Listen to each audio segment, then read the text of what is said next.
인간, 그 존재의 비밀, 영, 혼, 몸 그리고 예수의 피 안녕하십니까? 깊이 있는 지식과 삶의 지혜를 나누는 시간입니다. 오늘 이 자리에 함께하신 모든 분들의 마음에 하나님께서 주시는 평안이 깃들기를 소망합니다. 우리가 나누는 이 이야기가 여러분의 믿음을 더욱 굳건하게 하고 삶의 길을 밝히는 등불이 되기를 바랍니다. 이 귀한 말씀을 더 널리 나누고 싶으시다면 이 채널을 구독하고 주변에 공유해 주십시오. 진리를 찾는 모든 이들의 삶에 하나님의 크신 은혜와 축복이 가득하기를 기도합니다. 오늘 우리는 성경이라는 거대한 지혜의 책을 통해 인간이라는 존재의 근원을 탐구해 보고자 합니다. 나는 누구인가? 이 질문은 인류 역사상 수많은 철학자와 사상가들을 고뇌하게 만든 근원적인 물음입니다. 의학, 생물학, 심리학 등 수많은 학문이 인간을 탐구해왔지만 여전히 우리 자신은 우리에게 가장 큰 미스터리로 남아 있습니다. 그러나 성경은 우리를 창조하신 하나님께서 인간의 구조와 작동 원리에 대해 가장 정확하게 설명해 주신다고 말합니다. 오늘 우리는 성경의 안내를 따라 우리 존재의 가장 깊은 곳으로 여행을 떠나보려 합니다.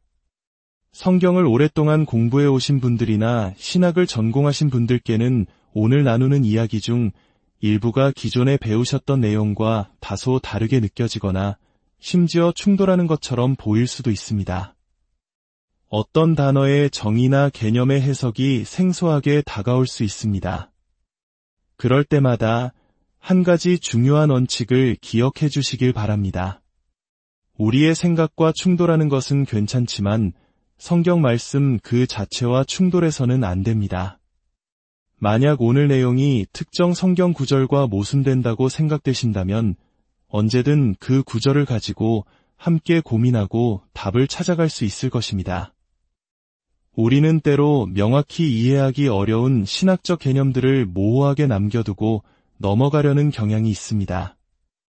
하지만 우리는 설령 틀리는 한이 있더라도 그 모호함의 장막을 걷어내고 진리의 본질에 더 가까이 다가가기 위해 노력할 것입니다. 그 과정 속에서 우리는 복음의 더 깊은 의미를 발견하고 하나님을 더욱 선명하게 만나는 놀라운 경험을 하게 될 것이라 믿습니다. 히브리서 5장은 하나님 말씀에 기초 원리가 있다고 말하며 베드로는 갓난아기가 엄마의 젖을 사모하듯 그 기초 원리를 갈망하라고 권면했습니다. 오늘 우리는 그 기초 원리의 첫걸음으로 바로 인간에 대해 공부하고자 합니다. 우리는 과연 어떤 존재이며 우리를 구원하기 위해 오신 예수님은 어떤 분이셨을까요?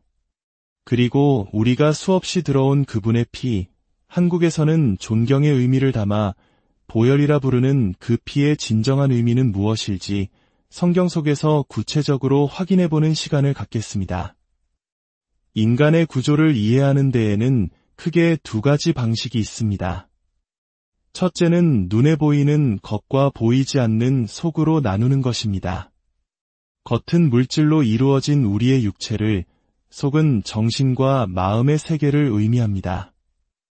또 다른 방식은 인간을 영과 혼과 몸이라는 세 부분으로 나누어 이해하는 것입니다. 우리의 존재를 하나의 그림으로 그려본다면 가장 바깥쪽에는 흙의 색을 띤 몸이 있습니다. 그리고 가장 중심부에는 하나님을 향하도록 설계된 초록색의 영이 자리합니다. 그 사이에서 하늘색으로 표현된 혼이 몸과 영의 중간에서 중요한 역할을 합니다. 오늘은 이 영, 혼, 몸의 구조를 중심으로 인간 존재의 신비를 풀어가 보겠습니다. 그렇다면 인간은 왜 영, 혼, 몸으로 구성되어 있을까요? 성경은 우리가 하나님의 형상을 따라 창조되었기 때문이라고 답합니다. 더 구체적으로는 보이지 않는 아버지 하나님의 보이는 형상이시며 그분의 말씀이신 아들 하나님, 즉 예수 그리스도의 모습을 본떠 만들어졌기 때문입니다. 골로새서 1장 15절은 아들 하나님을 보이지 아니하는 하나님의 형상이시요 모든 피조물보다 먼저 나신 이신이라고 증언합니다. 여기서 먼저 나셨다는 것은 창조 이전에 아버지 하나님 안에 계시다가 가장 먼저 그분으로부터 나오셨다는 의미입니다. 이는 아들 하나님이 아버지 하나님과 동등하지 않은 피조물이라는 아리우스의 주장과는 근본적으로 다릅니다. 성경에서 출생은 없던 것이 생겨나는 개념이 아니라 근원 안에 있던 것이 밖으로 드러나는 개념이기 때문입니다. 바로 이 아들 하나님께서 영과 혼과 몸을 모두 가지고 계셨습니다. 그렇기에 그분을 닮은 우리 역시 영과 혼과 몸을 가진 존재가 된 것입니다. 그렇다면 아버지 하나님과 아들 하나님의 차이는 무엇일까요? 이사야서 42장과 같은 구절들을 보면 아버지 하나님께서는 영과 혼을 가지고 계시지만 몸은 없으심을 알 수 있습니다. 이처럼 몸이 없이 영과 혼으로만 구성된 존재를 성경은 영이라고 부릅니다. 요한복음 4장에서 예수님께서 하나님은 영이시니라고 말씀하신 것이나 천사들을 영들이라고 칭하는 것이 그 예입니다. 어떤 분들은 천사들이 세상에 나타나 사람의 손을 잡기도 했는데 어떻게 몸이 없냐고 질문하실 수 있습니다. 여기서 우리는 몸과 형체의 차이를 이해해야 합니다. 영적인 존재들도 눈에 보이는 형체는 가질 수 있습니다. 하지만 성경에서 말하는 몸, 즉 살과 뼈는 그 형체 안에 생명을 유지하는 피가 흐를 때 성립되는 개념입니다. 레위기 17장 11절은 육체의 생명은 피에 있음이라 고 명확히 선언합니다. 피가 있기에 몸은 살아 움직이고 생명을 유지합니다. 따라서 성경에서 피를 흘린다는 표현은 단순히 상처가 나서 피가 나는 것을 의미하는 것이 아니라 몸의 생명이 끝나는 것, 즉 죽음을 의미합니다. 다시 아들 하나님으로 돌아와 보겠습니다. 그분 역시 몸, 즉 살과 뼈와 피를 가지고 계셨습니다. 그러나 우리의 몸과는 근본적으로 다른 몸이었습니다. 우리의 몸이 흙으로 만들어져 늙고 병들고 죄의 유혹에 넘어지기 쉬운 반면 아들 하나님의 몸은 하늘의 재질, 빛의 재질로 만들어져 죄를 지을 수 없는 온전히 하나님께 순종하는 몸이었습니다. 그렇다면 하나님께서는 왜 우리에게 죄를 지을 가능성이 있는 흙으로 된 몸을 주셨을까요? 바로 우리에게 선택권을 주시기 위함이었습니다. 진정한 사랑은 상대방에게 선택의 자유를 주는 것에서 시작됩니다. 만약 우리가 처음부터 죄를 지을 수 없는 몸을 가졌다면 거기에는 하나님의 사랑에 자발적으로 응답하는 선택이 존재할 수 없었을 것입니다. 하나님께서는 우리를 사랑하셨기에 우리 스스로 하나님을 선택하고 사랑할 기회를 주시기 위해 죄를 지을 확률이 50%인 몸을 허락하신 것입니다. 이 몸은 단순히 살덩어리를 의미하지 않습니다. 성경에서 말하는 몸은 물질적인 육체와 그 안에서 솟아나는 욕구, 욕망, 정욕까지 포함하는 살아있는 개념입니다. 그렇다면 우리 존재의 중심에 있는 영은 어떤 역할을 할까요? 영은 우리 안에 심겨진 내비게이션 시스템과 같습니다. 우리가 이 땅을 살아가는 동안 진리이신 하나님을 찾아갈 수 있도록 길을 비추고 방향을 안내하는 나침반입니다. 그래서 성경은 영을 우리의 속사람이라고 부르기도 합니다. 마지막으로 혼은 무엇일까요? 혼은 바로 나 자신이라고 인지하는 우리의 의식 그 자체입니다. 고민하고, 판단하고, 선택하고, 후회하고, 기뻐하는 이 모든 정신활동이 바로 혼의 역할입니다. 우리의 혼은 끊임없이 선택의 기로에 노딥니다. 몸이 원하는 육신적인 욕구를 따를 것인가, 아니면 영이 이끄는 하나님을 향한 길을 따를 것인가.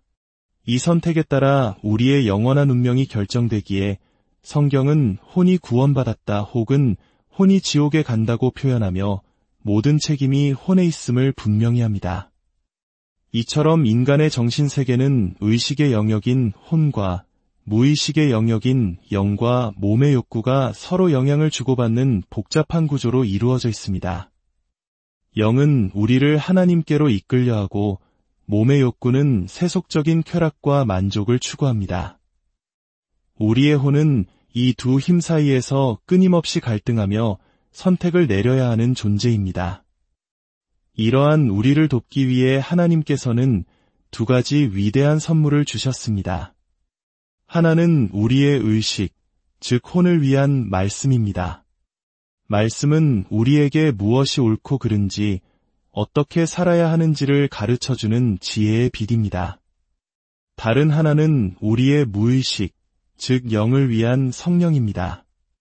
성령은 우리 안에 내주하시며 우리의 영과 소통하고 우리가 말씀을 깊이 깨닫도록 도우며 하나님의 뜻을 따라 살아갈 힘을 주시는 보혜사, 즉 헬퍼이십니다. 우리가 말씀을 받아들이고 성령의 인도하심을 따를 때 우리의 영은 강건해지고 혼은 올바른 판단을 내리게 됩니다. 그럴 때 우리는 하나님과 연결된 살아있는 상태가 됩니다. 반대로 하나님께서는 우리가 선택할 수 있도록 반대의 힘, 즉 어둠을 허락하셨습니다. 이사야서 45장 7절에서 하나님은 스스로 나는 빛도 짓고 어둠도 창조하며 라고 말씀하십니다. 이 어둠의 힘에 가장 먼저 사로잡힌 존재가 바로 천사장 루시퍼였습니다. 그는 자신의 지위와 능력에 교만해져 하나님을 대적하고 인간을 향한 시기와 질투심에 사로잡혔습니다. 그는 하나님의 말씀을 교묘하게 비틀어 이불을 속였고 그 이후로 계속해서 거짓된 말로 인간의 혼을 미혹하고 몸의 욕구와 결탁하여 우리를 하나님으로부터 단절시키려 합니다. 이것이 바로 우리 내면에서 벌어지는 영적 전쟁의 실체입니다. 의식의 영역에서는 올바른 하나님의 말씀과 살짝 변형된 사탄의 말이 싸웁니다. 무의식의 영역에서는 성령과 함께하는 영과 어둠과 결탁한 몸의 욕구가 싸웁니다. 이 전쟁의 승패는 전적으로 우리의 혼이 어느 쪽을 선택하느냐에 달려 있습니다. 이제 이 모든 배경을 가지고 인류 구원의 위대한 드라마의 주인공이신 예수 그리스도를 바라보겠습니다. 그분은 어떻게 우리를 구원하셨을까요? 모든 인류의 죄값을 치르기 위해 예수님께서는 그 영광스러운 하늘 재질이 몸을 버리고 우리와 똑같은 죄의 육신의 모양으로, 즉 저주받은 흙의 몸을 입고 이 땅에 오셔야 했습니다. 이것은 그분의 신성이 사라졌다는 의미가 결코 아닙니다. 그분의 영과 혼은 여전히 거룩하고 죄가 없으셨지만 오직 몸만이 우리와 같이 죄의 유혹을 느끼고 고통받을 수 있는 상태가 되신 것입니다. 그래야만 우리를 대신하여 저주를 받으실 수 있었기 때문입니다. 이 땅에 계시는 동안 예수님께서는 처음으로 불순종할 수 있는 가능성을 지닌 몸을 가지셨습니다. 그렇기에 성경은 예수님께서 이 땅에 계신 33년의 생애 동안 아버지께 순종하셨다고 기록합니다. 그 이전이나 부활하신 이후에는 불순종의 가능성 자체가 없었으므로 순종이라는 단어를 사용할 필요가 없었습니다. 예수님께서는 우리와 똑같이 연약한 몸을 가지셨음에도 불구하고 어떻게 단 한 번도 죄를 짓지 않으실 수 있었을까요?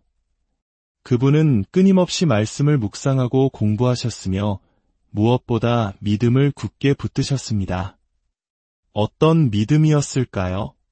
바로 자신의 피를 믿는 믿음이었습니다. 여기서 우리는 다시 한번 피의 이중적 의미를 마주하게 됩니다.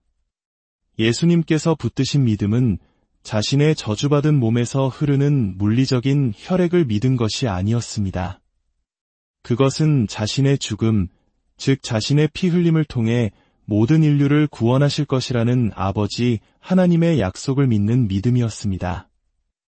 히브리서 12장 2절이 예수님을 믿음의 창시자라고 부르는 이유가 바로 여기에 있습니다. 결국 예수님께서는 십자가 위에서 우리의 모든 죄를 짊어지시고 죽으셨습니다.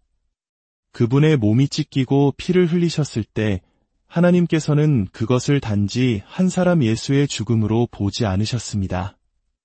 그분의 몸은 모든 믿는 자들의 몸을 대표했기에 하나님께서는 우리 모두가 함께 죽고 우리 모두의 죄값을 상징하는 피가 흘려진 것으로 보셨습니다. 요한은 그 십자가 현장에서 피가 흘러나온 것을 똑똑히 보았다고 이것이 진실이라고 거듭 증언합니다. 이는 너희의 죄값이 치러졌다. 너희의 피가 흘려졌으니 이제 너희는 죽지 않아도 된다는 복음의 핵심을 증거하는 것이었습니다. 십자가의 죽음을 통해 죄를 짓게 만드는 우리의 옛 몸은 우리의 혼으로부터 완전히 분리되었습니다. 바울은 이것을 그리스도의 할례라고 표현했습니다. 우리의 힘으로는 결코 끊어낼 수 없었던 죄의 몸이 십자가에서 예수님과 함께 떼어져 나간 것입니다. 그리고 3일 만에 예수님께서는 다시 살아나셨습니다. 이것은 단순히 죽었던 사람이 다시 생명을 되찾은 소생이 아니었습니다. 성경이 말하는 부활은 몸의 본질이 바뀌는 것을 의미합니다. 예수님께서는 죽기 전에 저주받은 흙의 몸이 아닌 원래 가지고 계셨던 영광스러운 하늘 재질의 몸, 더 이상 죄를 지을 수 없는 빛의 몸으로 부활하셨습니다.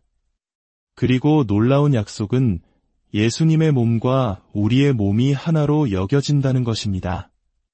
그분이 저주받은 몸으로 죽으실 때 우리도 함께 죽은 것으로 여겨졌듯이 그분이 영광스러운 몸으로 부활하실 때 우리 또한 새로운 몸을 받은 것으로 하나님께서는 여기십니다. 물론 우리는 아직 이 땅에서 죄와 싸우는 연약한 몸을 가지고 살아갑니다. 그러나 하나님께서는 장차 확실히 일어날 일을 이미 일어난 것으로 보십니다. 우리는 언젠가 주님께서 다시 오시는 날 썩지 않고 죄 짓지 않는 영광스러운 몸을 입게 될 것입니다. 하나님께서는 그 부활의 소망을 가진 우리를 이미 당신의 자녀로 공식적으로 입양된 상속자로 인정해 주시는 것입니다. 사랑하는 여러분, 오늘 우리는 영과 혼과 몸이라는 성경적 관점을 통해 우리 자신과 예수 그리스도의 신비를 깊이 들여다보았습니다. 우리는 끊임없이 내적 갈등을 겪는 연약한 존재이지만 우리를 위해 십자가에서 죽으시고 부활하신 예수 그리스도 안에서 새로운 피조물이 되었습니다.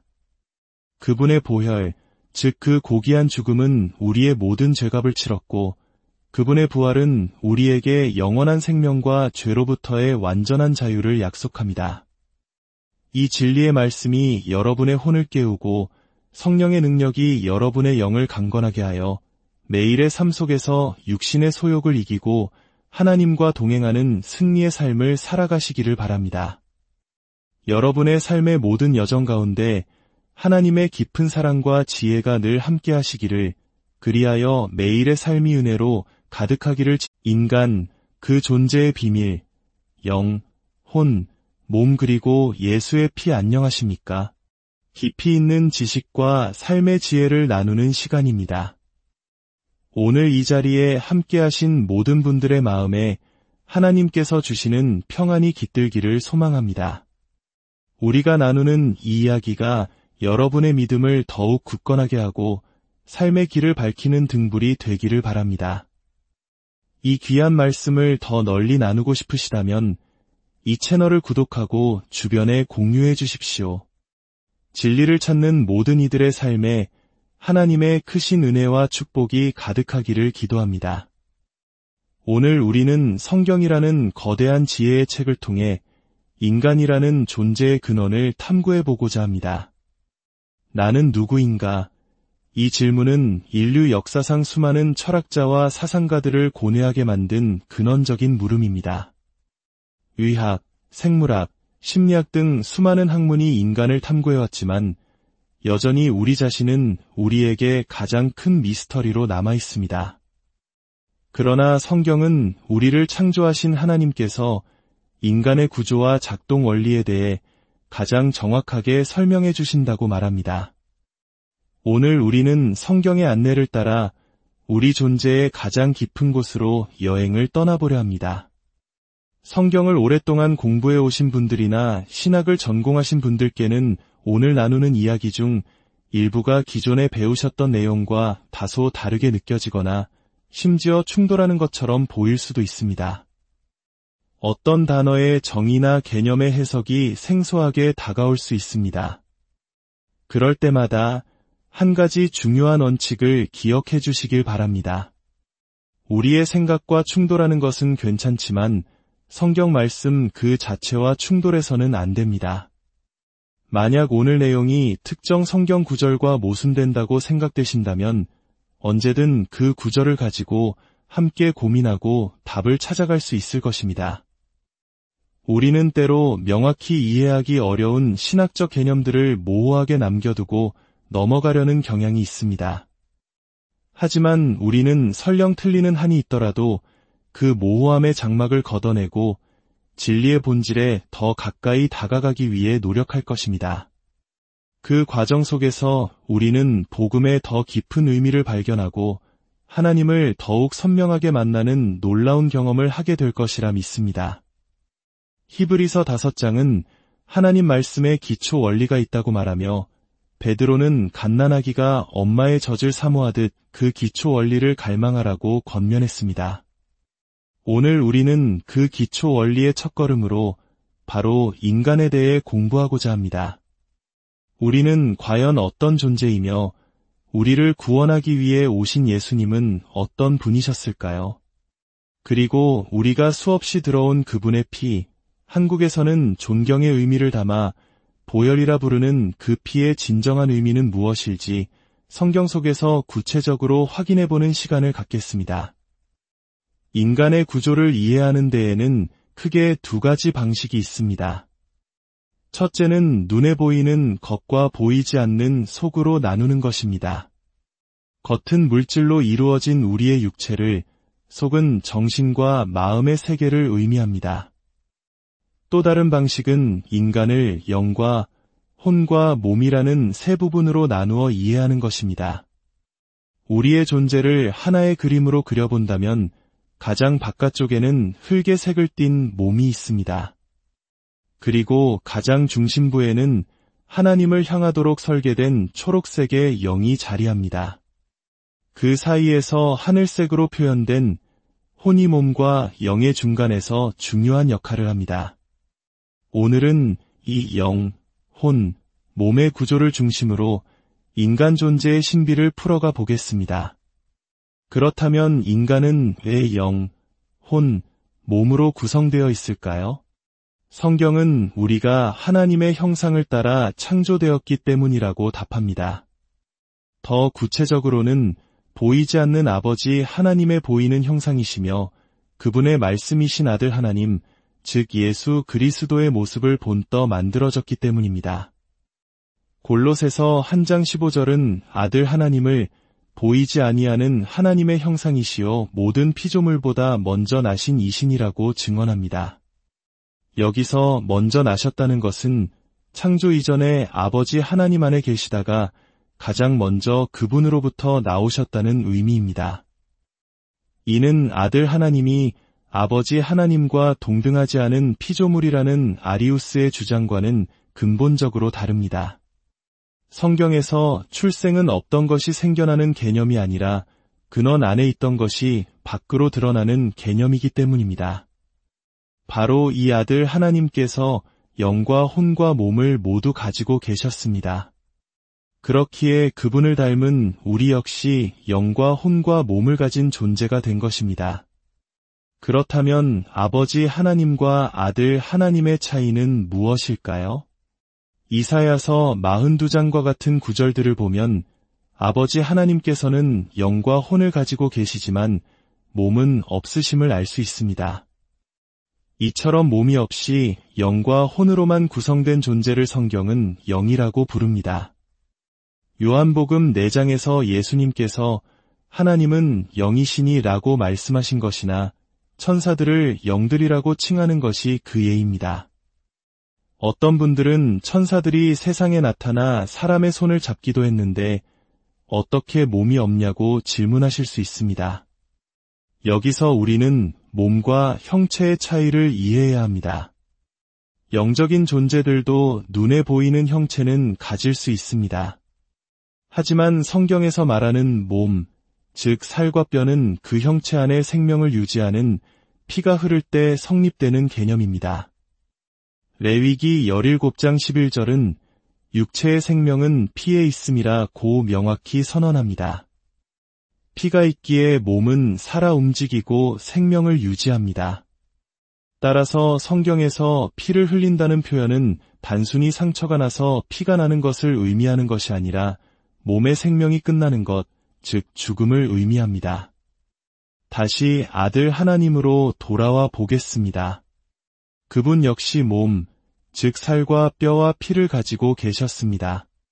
그러나 우리의 몸과는 근본적으로 다른 몸이었습니다. 우리의 몸이 흙으로 만들어져 늙고 병들고 죄의 유혹에 넘어지기 쉬운 반면 아들 하나님의 몸은 하늘의 재질, 빛의 재질로 만들어져 죄를 지을 수 없는 온전히 하나님께 순종하는 몸이었습니다.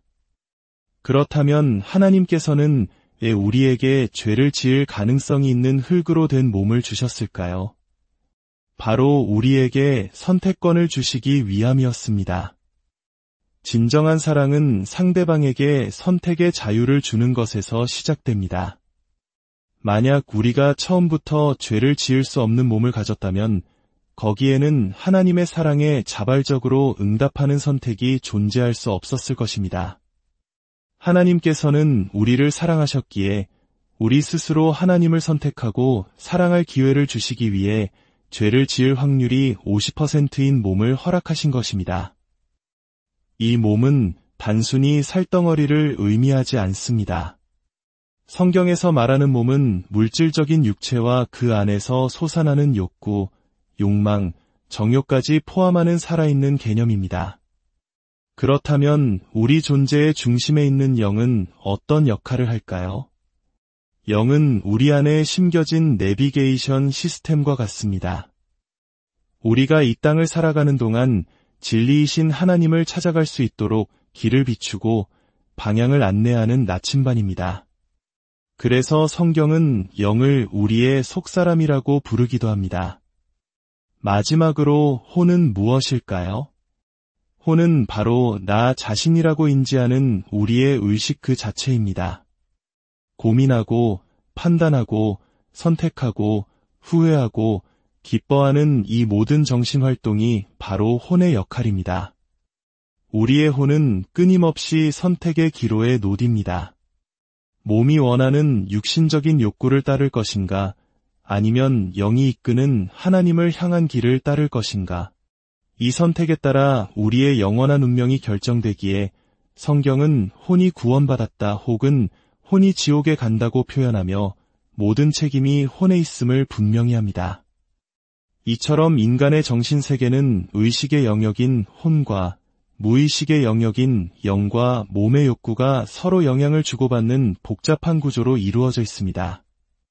영은 우리를 하나님께로 이끌려 하고 몸의 욕구는 세속적인 쾌락과 만족을 추구합니다. 우리의 혼은 이 두 힘 사이에서 끊임없이 갈등하며 선택을 내려야 하는 존재입니다. 이러한 우리를 돕기 위해 하나님께서는 두 가지 위대한 선물을 주셨습니다. 하나는 우리의 의식, 즉 혼을 위한 말씀입니다. 말씀은 우리에게 무엇이 옳고 그른지, 어떻게 살아야 하는지를 가르쳐주는 지혜의 빛입니다. 다른 하나는 우리의 무의식, 즉 영을 위한 성령입니다. 성령은 우리 안에 내주하시며 우리의 영과 소통하고 우리가 말씀을 깊이 깨닫도록 도우며 하나님의 뜻을 따라 살아갈 힘을 주시는 보혜사, 즉 헬퍼이십니다. 우리가 말씀을 받아들이고 성령의 인도하심을 따를 때 우리의 영은 강건해지고 혼은 올바른 판단을 내리게 됩니다. 그럴 때 우리는 하나님과 연결된 살아있는 상태가 됩니다. 반대로 하나님께서는 우리가 선택할 수 있도록 반대의 힘, 즉 어둠을 허락하셨습니다. 이사야서 45장 7절에서 하나님은 스스로 나는 빛도 짓고 어둠도 창조하며 라고 말씀하십니다. 이 어둠의 힘에 가장 먼저 사로잡힌 존재가 바로 천사장 루시퍼였습니다. 그는 자신의 지위와 능력에 교만해져 하나님을 대적하고 인간을 향한 시기와 질투심에 사로잡혔습니다. 그는 하나님의 말씀을 교묘하게 비틀어 이불을 속였고 그 이후로 계속해서 거짓된 말로 인간의 혼을 미혹하고 몸의 욕구와 결탁하여 우리를 하나님으로부터 단절시키려 합니다. 이것이 바로 우리 내면에서 벌어지는 영적 전쟁의 실체입니다. 의식의 영역에서는 올바른 하나님의 말씀과 살짝 변형된 사탄의 말이 싸웁니다. 무의식의 영역에서는 성령과 함께하는 영과 어둠과 결탁한 몸의 욕구가 싸웁니다. 이 전쟁의 승패는 전적으로 우리의 혼이 어느 쪽을 선택하느냐에 달려 있습니다. 이제 이 모든 배경을 가지고 인류 구원의 위대한 드라마의 주인공이신 예수 그리스도를 바라보겠습니다.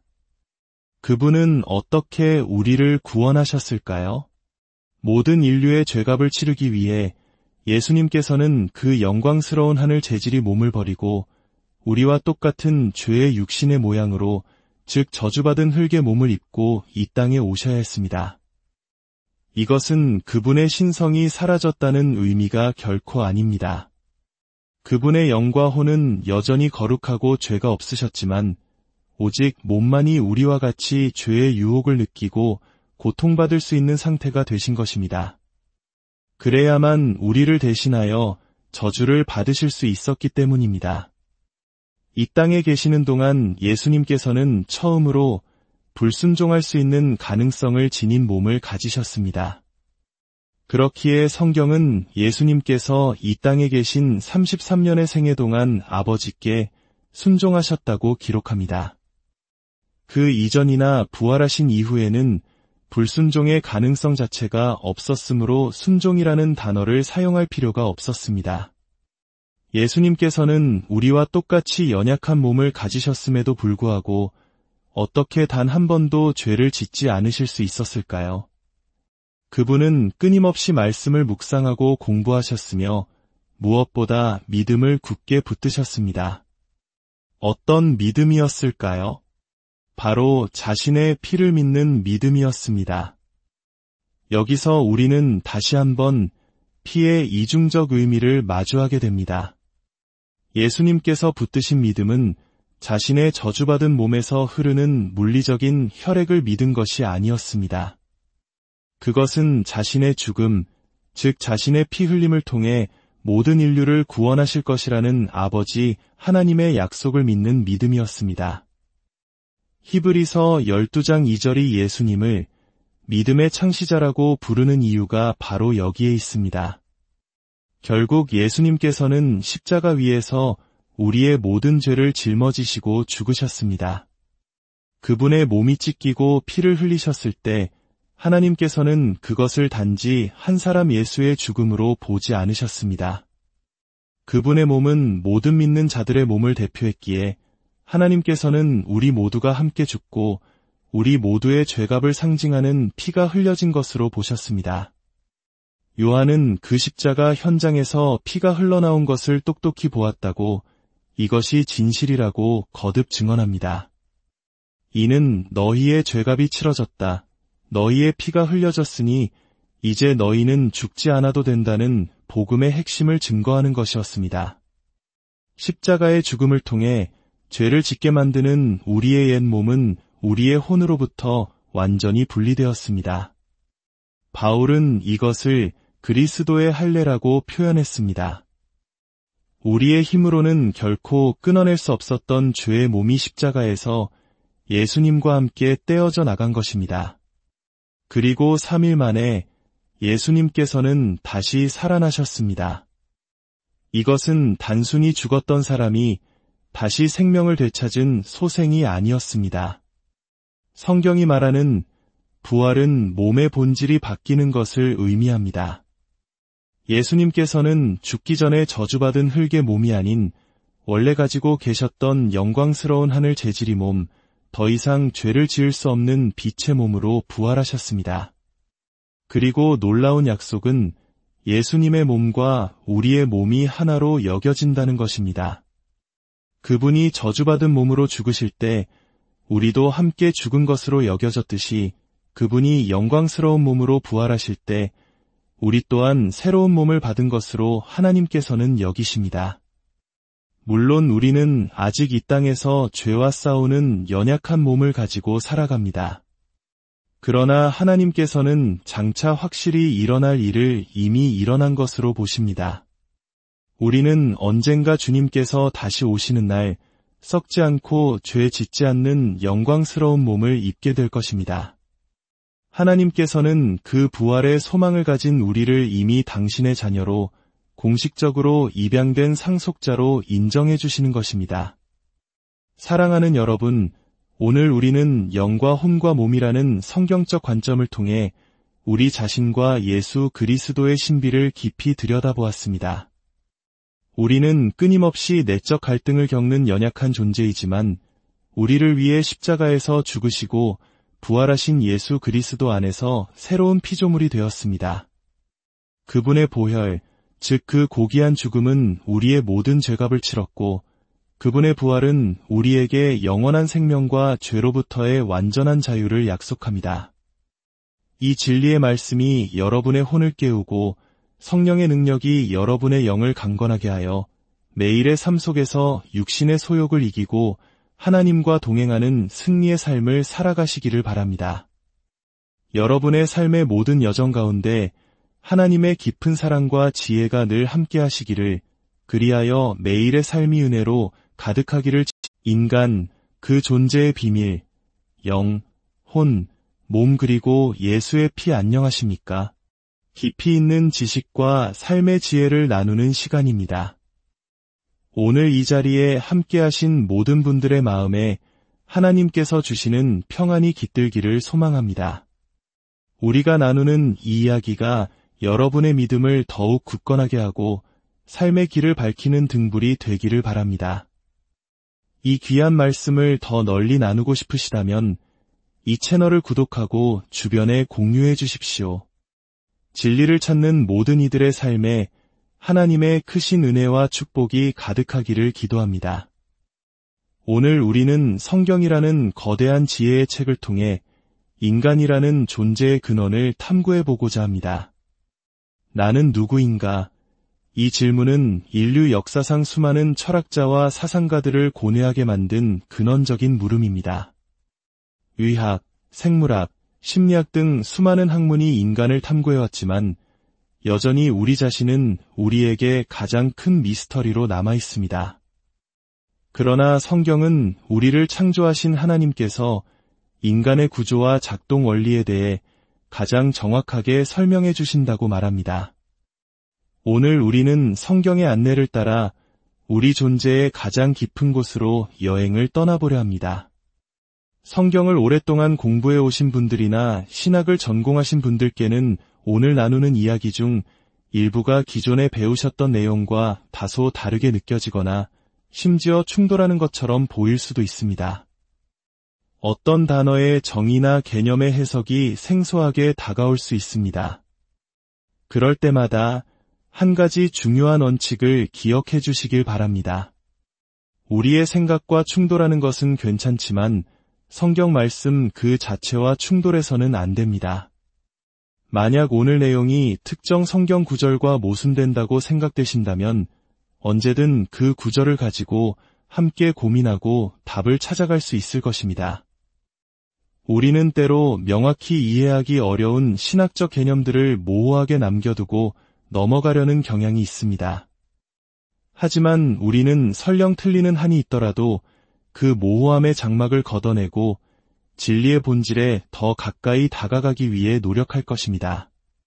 그 과정 속에서 우리는 복음의 더 깊은 의미를 발견하고 하나님을 더욱 선명하게 만나는 놀라운 경험을 하게 될 것이라 믿습니다.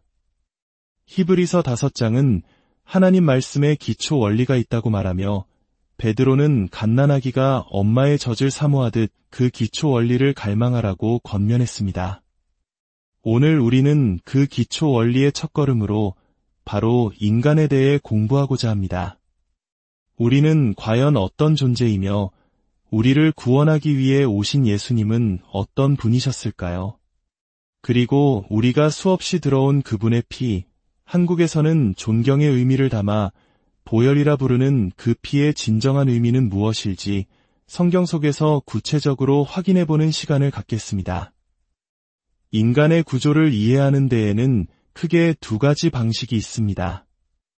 첫째는 눈에 보이는 겉과 보이지 않는 속으로 나누는 것입니다. 겉은 물질로 이루어진 우리의 육체를, 속은 정신과 마음의 세계를 의미합니다. 또 다른 방식은 인간을 영과 혼과 몸이라는 세 부분으로 나누어 이해하는 것입니다. 우리의 존재를 하나의 그림으로 그려본다면 가장 바깥쪽에는 흙의 색을 띤 몸이 있습니다. 그리고 가장 중심부에는 하나님을 향하도록 설계된 초록색의 영이 자리합니다. 그 사이에서 하늘색으로 표현된 혼이 몸과 영의 중간에서 중요한 역할을 합니다. 오늘은 이 영, 혼, 몸의 구조를 중심으로 인간 존재의 신비를 풀어가 보겠습니다. 그렇다면 인간은 왜 영, 혼, 몸으로 구성되어 있을까요? 성경은 우리가 하나님의 형상을 따라 창조되었기 때문이라고 답합니다. 더 구체적으로는 보이지 않는 아버지 하나님의 보이는 형상이시며 그분의 말씀이신 아들 하나님, 즉 예수 그리스도의 모습을 본떠 만들어졌기 때문입니다. 골로새서 1장 15절은 아들 하나님을 보이지 아니하는 하나님의 형상이시요 모든 피조물보다 먼저 나신 이신이라고 증언합니다. 여기서 먼저 나셨다는 것은 창조 이전에 아버지 하나님 안에 계시다가 가장 먼저 그분으로부터 나오셨다는 의미입니다.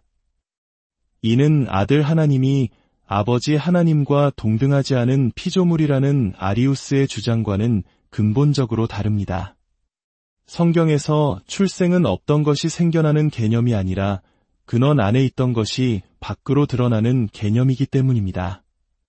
바로 이 아들 하나님께서 영과 혼과 몸을 모두 가지고 계셨습니다. 그렇기에 그분을 닮은 우리 역시 영과 혼과 몸을 가진 존재가 된 것입니다. 그렇다면 아버지 하나님과 아들 하나님의 차이는 무엇일까요? 이사야서 42장과 같은 구절들을 보면 아버지 하나님께서는 영과 혼을 가지고 계시지만 몸은 없으심을 알 수 있습니다. 이처럼 몸이 없이 영과 혼으로만 구성된 존재를 성경은 영이라고 부릅니다.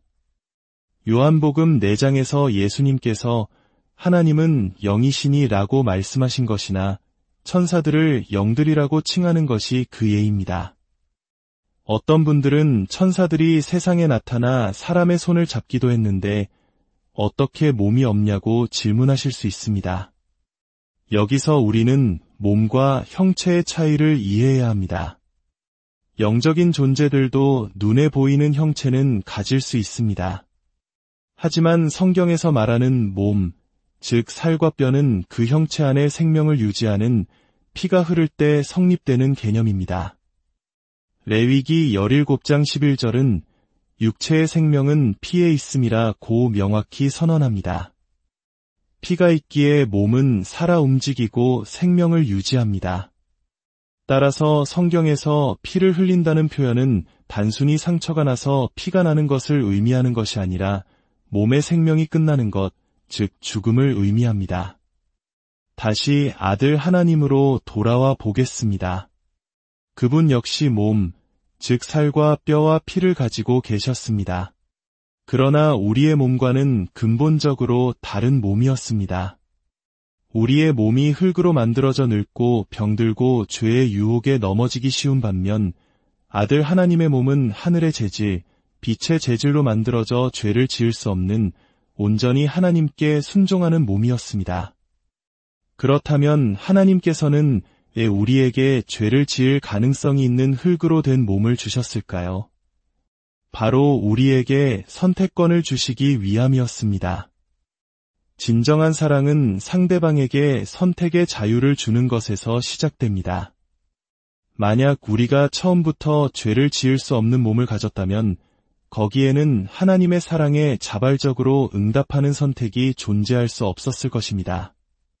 하나님께서는 우리를 사랑하셨기에 우리 스스로 하나님을 선택하고 사랑할 기회를 주시기 위해 죄를 지을 확률이 50%인 몸을 허락하신 것입니다.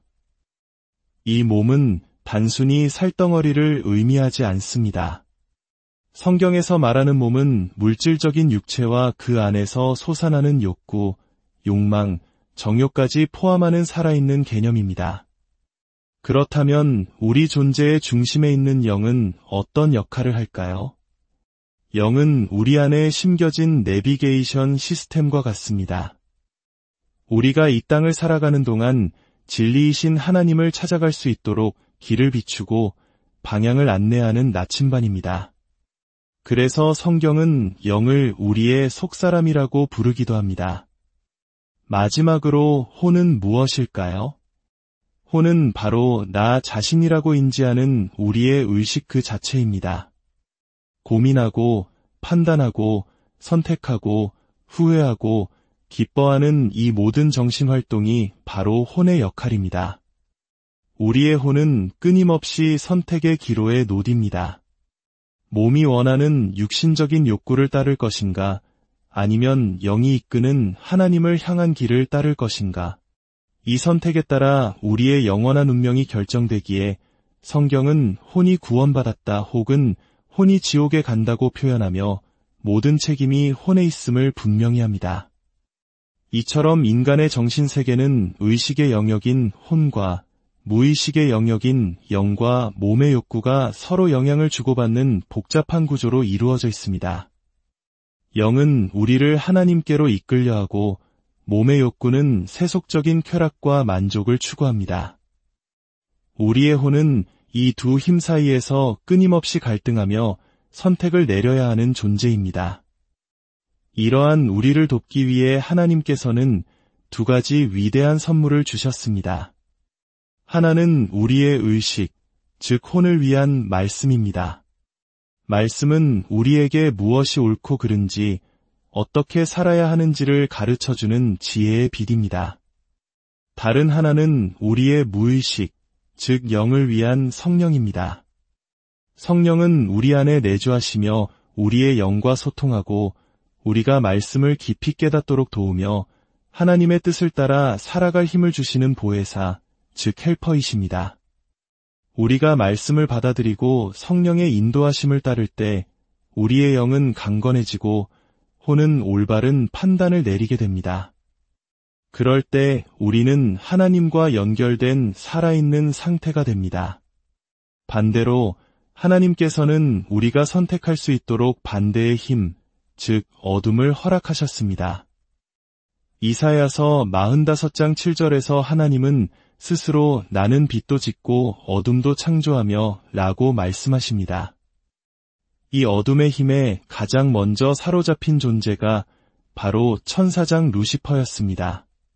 그는 자신의 지위와 능력에 교만해져 하나님을 대적하고 인간을 향한 시기와 질투심에 사로잡혔습니다.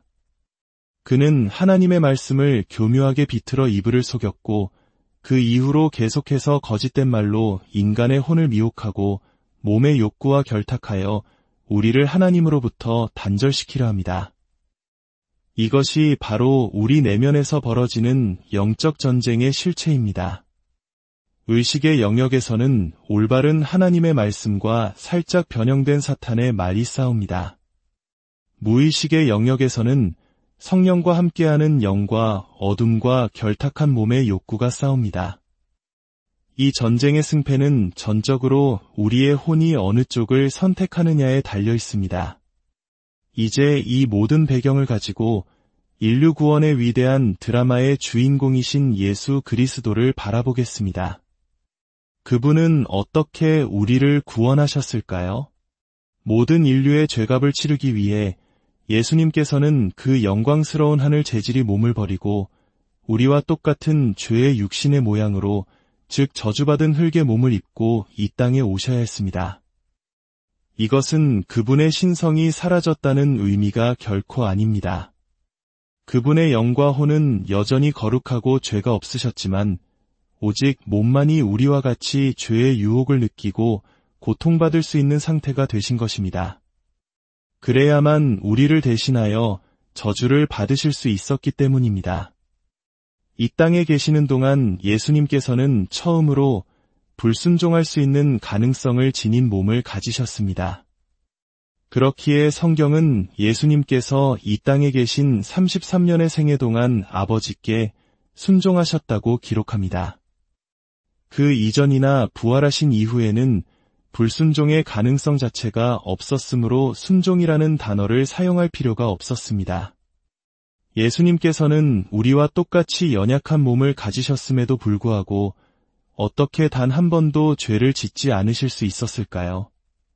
그분은 끊임없이 말씀을 묵상하고 공부하셨으며 무엇보다 믿음을 굳게 붙드셨습니다. 어떤 믿음이었을까요? 바로 자신의 피를 믿는 믿음이었습니다. 여기서 우리는 다시 한번 피의 이중적 의미를 마주하게 됩니다. 예수님께서 붙드신 믿음은 자신의 저주받은 몸에서 흐르는 물리적인 혈액을 믿은 것이 아니었습니다. 그것은 자신의 죽음, 즉 자신의 피 흘림을 통해 모든 인류를 구원하실 것이라는 아버지 하나님의 약속을 믿는 믿음이었습니다.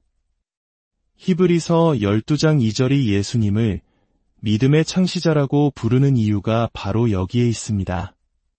결국 예수님께서는 십자가 위에서 우리의 모든 죄를 짊어지시고 죽으셨습니다. 그분의 몸이 찢기고 피를 흘리셨을 때 하나님께서는 그것을 단지 한 사람 예수의 죽음으로 보지 않으셨습니다. 그분의 몸은 모든 믿는 자들의 몸을 대표했기에 하나님께서는 우리 모두가 함께 죽고 우리 모두의 죄값을 상징하는 피가 흘려진 것으로 보셨습니다. 요한은 그 십자가 현장에서 피가 흘러나온 것을 똑똑히 보았다고 이것이 진실이라고 거듭 증언합니다.